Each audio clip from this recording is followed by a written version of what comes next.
দর্শক সাধারণ শিক্ষার্থীদের আমরা দেখাচ্ছি।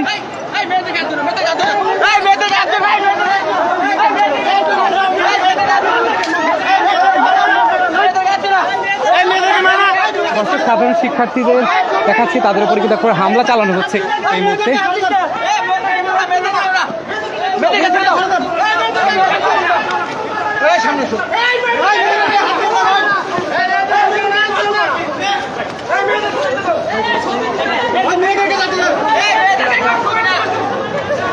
দর্শক একজন আহত হয়েছে।